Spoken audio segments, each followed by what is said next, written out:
Hello friends, मैं हूँ रेखा सिंह। स्वागत करती हूँ आपका आपके अपने यूट्यूब चैनल खियारी स्टडीज पर। आज हम 64th बीपीएससी इंटरव्यू के बारे में बात करेंगे। देखिए गाइस, रिजल्ट आपका अनाउंस होने ही वाला है। विद इन अ वीक आपका रिजल्ट डिक्लेयर हो जाएगा 10 to 15 ऑफ जुलाई के बीच में। तो मैं जानना चाहती हूँ आप लोगों की प्रिपरेशन कहाँ तक पहुँची है, कितना आप लोग प्रिपेयर कर चुके हो। कुछ इम्पॉर्टेंट चीज़ें आज मैं आपके साथ शेयर करना चाहती हूँ इंटरव्यू से रिलेटेड ही। ध्यान से आप लोग सुनिएगा, इससे आपको पता लग जाएगा कि आपकी प्रिपरेशन कितनी कंप्लीट हो चुकी है। देखिए गाइस, इम्पॉर्टेंट बहुत, जो आपका इंटरव्यू है बहुत ही इम्पॉर्टेंट फेज है आपकी प्रिपरेशन का। तो इसको लाइटली मत लीजिए, सीरियसली लीजिए। 120 मार्क्स आपने 100+ भी अचीव किए जा सकते हैं। फाइन, तो आप बहुत अच्छे से अपने आप को रिप्रेजेंट करोगे। देखिए guys, one thing I would like to tell you that आप जो 80% पार्ट होता है आपके इंटरव्यू का, वो आपके हैंड में होता है, ठीक है। उसके ऊपर आपकी कमांड होती है। बोर्ड मेंबर्स के हाथ में उसकी कमांड नहीं होती है, राइट।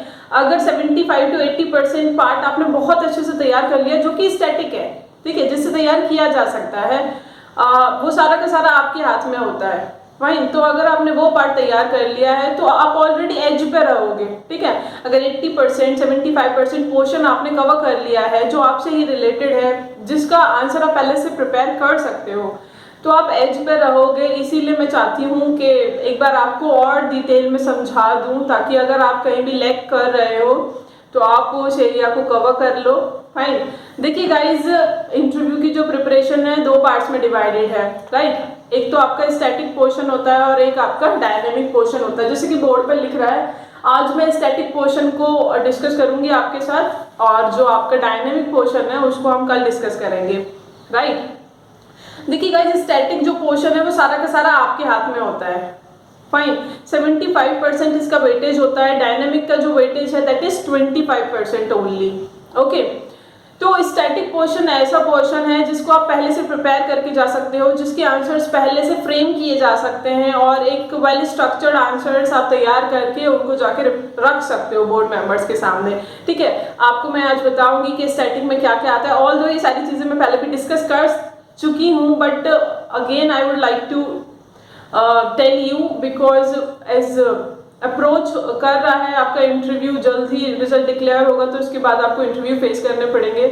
तो आप एक बार देख लीजिए कि आपकी तैयारी कहाँ तक पहुंची है, राइट। देखिए गाइस, ये आपका स्टैटिक पोर्शन है। ये पूरा जो बोर्ड पे मैंने लिखा है सब स्टैटिक पोर्शन है। डायनामिक हम कल डिस्कस करेंगे। स्टैटिक पोर्शन का वेटेज ज़्यादा है, तो आज हम पहले इसे डिस्कस करेंगे। सबसे पहले बात आती है इंट्रोडक्शन की, ठीक है। जैसे ही मैं बॉडी लैंग्वेज को भी एक अलग वीडियो में डिस्कस करूंगी गाइस, क्योंकि इंटरव्यू का बहुत इंपॉर्टेंट एक एस्पेक्ट बॉडी लैंग्वेज भी है। आपकी बॉडी लैंग्वेज कैसी है, क्योंकि जब चैनल ने इंटरव्यूज कराए थे, mock interviews, online mock interviews जब हमने कंडक्ट कराए थे, तो वहाँ हमने देखा था कि बहुत सारे कैंडिडेट्स बॉडी लैंग्वेज में एरर कर रहे हैं, ठीक है। उनके हैंड मूवमेंट ज़्यादा हो रहे हैं, या उनके जेस्चर्स पोस्चर्स अकॉर्डिंगली नहीं थे जैसे इंटरव्यू में होने चाहिए। वो चीज़ नोटिस की गई थी, राइट। तो बॉडी लैंग्वेज के लिए मैं एक अलग से वीडियो बनाऊंगी और आपको डिस्कस करूंगी कि आपको कैसे अपने बॉडी लैंग्वेज को बहुत अच्छे से मेंटेन करके रखना है, वहाँ पे किन जेस्चर्स पोस्चर्स का इस्तेमाल करना है, जिससे एक अच्छी इमेज बने बोर्ड मेंबर्स के माइंड में, राइट। तो आज इसे डिस्कस कर लेते हैं। देखिए गाइस, सबसे पहले बात आती है इंट्रोडक्शन की। इंट्रोडक्शन, एक बेहतरीन इंट्रोडक्शन आपको पहले से तैयार करके रखना चाहिए। इंटरव्यू में जब आप जाएं तो आपको वहाँ सोचना ना पड़े कि मैं अब क्या कहूँ, ठीक है। एक बेहतरीन इंटरव्यू आपके पास होना चाहिए, जो आप पहले से अपने बारे में तैयार करके रखें, अपने बारे में सारी चीज़ें कि मुझे क्या क्या बोलना है, और उसको कम से कम कई बार आप मिरर के सामने बैठ के या कुछ अपने फैमिली मेम्बर्स के सामने बैठ के प्रैक्टिस भी कर लें, ठीक है। बोल के उसे प्रैक्टिस भी कर लीजिए आप, that is very important, right. तो एक बेहतरीन इंट्रोडक्शन अभी तक आपने प्रिपेयर नहीं किया है आपके लिए, तो उसे प्रिपेयर कर लीजिए और उसे एक डायरी बना लीजिए या कुछ पेजेस ले लीजिए, उस पर ये सब क्वेश्चंस को, इनके आंसर्स फ्रेम कर लीजिए। उसके बाद बारी आती है हॉबीज़ की, राइट। आपको अपनी हॉबीज़ पता होनी चाहिए। At a time of interview आपको सोचना ना पड़े कि मेरी हॉबी क्या है। हॉबीज़ आप पहले से डिसाइड करके जाइए। हॉबीज़ के बारे में थोड़ी थोड़ी नॉलेज भी आपको होनी चाहिए, ठीक है। ऐसा नहीं कि आप बहुत आसान सी हॉबी पकड़ ले रहे हो कि मुझे इसके बारे में कुछ बताना ही ना पड़े। क्रॉस क्वेश्चंस हो सकते हैं यहाँ पे, तो अपने हॉबीज़ के बारे में थोड़ा आगे पीछे का आपको नॉलेज होना चाहिए, राइट। उसके बाद आपकी स्ट्रेंथ एंड वीकनेसेस आती हैं। देखिए गाइस, सबके अंदर अपनी खुद की स्ट्रेंथ्स होती हैं और कुछ वीकनेसेस भी होती हैं, तो उनके बारे में आपको पता होना चाहिए। मैं कई दफ़ा इसको पहले भी बता चुकी हूँ, तो आई होप आप लोगों ने इस पे काम किया होगा। नहीं किया है तो अभी भी आपके पास टाइम है, अपनी स्ट्रेंथ्स और वीकनेसेस को पहचान लीजिए और उन्हें पेन डाउन कर लीजिए, नोट डाउन कर लीजिए एक जगह। देखिए गाइज, स्ट्रेंथ तो ऑलमोस्ट सबको पता होती हैं, पर वीकनेसेस समटाइम लोगों को नहीं पता होती हैं अपने बारे में कि उनकी वीकनेसेस क्या हैं, राइट। यहाँ वो लाइक कर जाते हैं और कभी कभी वो इंटरव्यू में बोर्ड मेंबर्स के सामने बोल देते हैं, sir I don't have any weakness. वो सोचते हैं कि ऐसा कहने से एक अच्छी इमेज क्रिएट हो जाएगी, but no, that is wrong, that is wrong perception. क्यों? क्योंकि देखिए guys, no one is perfect on this earth. इस अर्थ पर कोई भी परफेक्ट नहीं है, सबके अंदर वीकनेसेस हैं, सब कोशिश कर रहे हैं उन्हें ओवरकम करने की, लाइफ में एक्सेल करने की, ठीक है। तो अपना वीकनेस बताने में कोई बुराई नहीं है, पर लाइट वीकनेस बताइएगा। ऐसा नहीं कि बहुत ज़्यादा टफ ऐसी चीज़ आपने बता दी, आपका जो डार्क एरिया है वो आपने वहाँ रख दिया। लाइट चीज़ें बताइए, लाइट वीकनेसेस, और ये भी बताइए कि सर मैं इसको इम्प्रूव करने के लिए काम कर रहा हूँ, ताकि उनके माइंड में एक इमेज बन जाए कि हाँ ये जो इंसान है ये सच बोल रहा है, ठीक है, इसके अंदर वीकनेसेस हैं तो हमको बता रहा है। ऐसा नहीं आपको करना है कि वीकनेस नहीं है आपके अंदर, ऐसा आपको नहीं बोलना है। तो अपने आप को देखते हुए अपनी जो वीकनेसेस हैं उन्हें पेन डाउन कर लीजिए। एक दो भी काफ़ी होती हैं और एक भी काफ़ी होगी, बट आपको मेंशन करनी है जो पूछा जाएगा तो, राइट। उसके बाद बारी आती है आपके एकेडमिक्स की। देखिए गाइज, ये चीज़ मैं आपको पहले भी बता चुकी हूँ, आपको अपना एकेडमिक्स प्रिपेयर करना है। आपने अपना 10th-12th कहाँ से किया, आपने ग्रेजुएशन कहाँ से किया, कोई हायर एजुकेशन है आपके पास, पोस्ट ग्रेजुएशन, कोई डिग्री, कोई डिप्लोमा, आपने जो कुछ भी किया है आप उसके बारे में नॉलेज गैदर कर लीजिए। ईयर आपको पता होना चाहिए, ईयर ऑफ पासिंग कब कब था, कब आपने 10th, क्योंकि बहुत रैंडमली क्वेश्चंस निकल के आते हैं, बोर्ड मेंबर्स पूछ लेते, कभी कभी हम भूल जाते हैं कि हमने 10th भी कब किया था, 12th कब किया था। तो आपको ये सब चीज़ें एकदम क्लियर पता होने चाहिए, अपने स्कूल्स के नाम, अपने कॉलेजेस के नाम, ईयर ऑफ पासिंग, ठीक है। कभी कभी तो पिन कोड भी पूछ लेते हैं आपके होम टाउन का, आपके एरिया का जहाँ आप रह रहे हो, आपके कॉलेज का, ये सब चीज़ें भी पूछ ली जाती हैं इन सम केसेस। तो आपको अपना एकेडमिक्स तैयार कर लेना है। आपने ग्रेजुएशन किया है तो ग्रेजुएशन में कौन कौन से सब्जेक्ट थे। ग्रेजुएशन अगर आपने साइंस बैकग्राउंड से और आपने ह्यूमैनिटी का ऑप्शनल चुन लिया है तो आपको ये भी पता होना चाहिए कि आपने वो क्यों चूज़ किया है, ठीक है। ये क्वेश्चन मैं पहले डिस्कस कर चुकी हूँ एक वीडियो में, तो फाइन। उसके बाद वाइज आपका होम टाउन बहुत इंपॉर्टेंट होता है गाइस। आपको होम टाउन के बारे में नॉलेज होनी चाहिए, वहाँ पे क्या अच्छाइयाँ हैं, क्या बुराइयाँ हैं, क्या कमियाँ हैं, किन किन चीज़ों में सुधार किया जा सकता है, ठीक है। तो ये सारी चीज़ें होम टाउन के बारे में आप पता कर लीजिएगा, कौन कौन से वहाँ फेमस टूरिस्ट प्लेसेस हैं, हिस्टोरिकल प्लेसेस हैं, वहाँ का एमपी कौन है, एमएलए कौन है, ठीक है।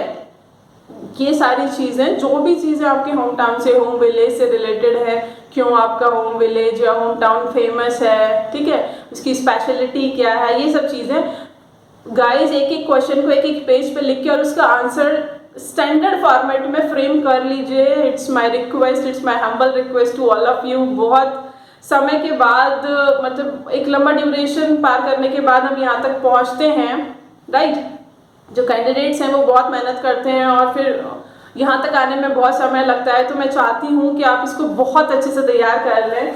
भाई उसके बाद बारी आती है वाई सिविल सर्विसेज। अब सिविल सर्विसेज में क्यों आना चाहते हैं, क्यों आप किसी पहले से किसी जॉब में हैं तो आप उस जॉब को क्यों छोड़ना चाहते हैं, ठीक है, सिविल सर्विसेज में क्यों आना चाहते हैं, राइट। आपको ऑप्शनल सब्जेक्ट के बारे में आपको नॉलेज होनी चाहिए, क्योंकि आपने मेंस लिखा है उसमें, तो आपको ऑप्शनल के बारे में आपको नॉलेज होनी चाहिए। कई सारे ऑप्शनल के हम एक्सपेक्टेड क्वेश्चंस की लिस्ट भी जारी की थी जो इंटरव्यू में अक्सर पूछे जाते हैं। जिन कैंडिडेट्स के पास डिफरेंट ऑप्शनल हैं तो वो उनको तैयार कर लीजिएगा, राइट। ऑप्शनल पे साइड बाय साइड काम करते रहिए गाइस, क्योंकि कुछ क्वेश्चंस पूछे जाते हैं।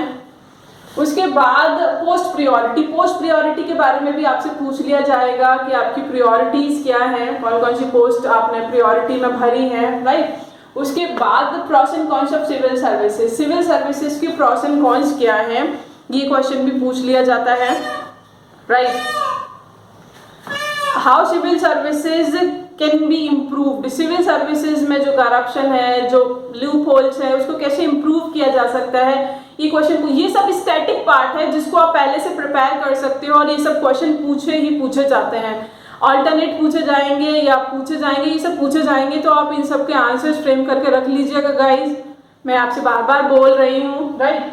फिर है नॉलेज ऑफ स्टेट बिहार। देखिए बिहार को लेकर मैं बहुत सारी वीडियोस बनाई हूँ, बिहार का टूरिज्म, बिहार की इंडस्ट्रीज, डिफरेंट जो टॉपिक्स थे, बिहार में क्राइम, बिहार में अ लॉट ऑफ थिंग, वहाँ का जो पॉजिटिव है, वहाँ का जो नेगेटिव है, हम सब चीज़ें डिस्कस कर चुके थे। एक सीरीज मैंने चलाई थी जिसमें सारी चीज़ों को कवर कराया था, बिहार का एग्रीकल्चर बैकवर्डनेस क्यों है, this all things I already cover. नहीं देखा है तो आप देख लीजिएगा, 64 BPSC इंटरव्यू की प्लेलिस्ट में सारी वीडियोस पड़े हैं। तो बिहार के बारे में आपको नॉलेज होनी चाहिए, क्योंकि तभी जब भी कोई क्वेश्चन निकल कर आएगा तो आपको पता होना चाहिए। उसके अलावा बिहार के जो फैक्ट्स एंड फिगर्स हैं उनको भी आप कवर कर लीजिएगा, ठीक है। लिटरेसी रेट क्या है, सेक्स रेशियो क्या है, ये जो सारी चीज़ें होती हैं नॉर्मल, उनको भी आप कवर कर लीजिएगा, बहुत इंपॉर्टेंट है, राइट। उसके अलावा specific sector where would you like to work, specific sector है ऐसा जहाँ आप काम करवाना चाहते हो, जैसे महिलाओं के लिए आप काम करवाना चाहते हो, बच्चों के लिए करवाना चाहते हो,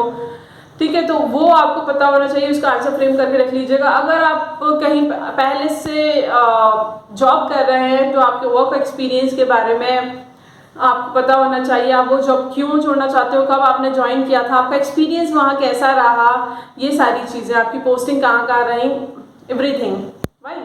ये चीज़, ये सारा जो पोर्शन है गाइस, आप एक बार ध्यान से देख लीजिए बोर्ड पे, चाहो तो स्क्रीनशॉट ले लीजिए, इन सारे क्वेश्चंस के स्टैंडर्ड आंसर्स फ्रेम करके लिख लीजिए एक जगह, और बार बार उन्हें बोल के मिरर के सामने बैठ के बोल के प्रैक्टिस कीजिए आंसर करने की, क्योंकि ये जो आंसर्स हैं, ये जो क्वेश्चंस हैं कभी चेंज नहीं होते, स्टैटिक पोर्शन है, और ये 75% पार्ट को कवर करता है।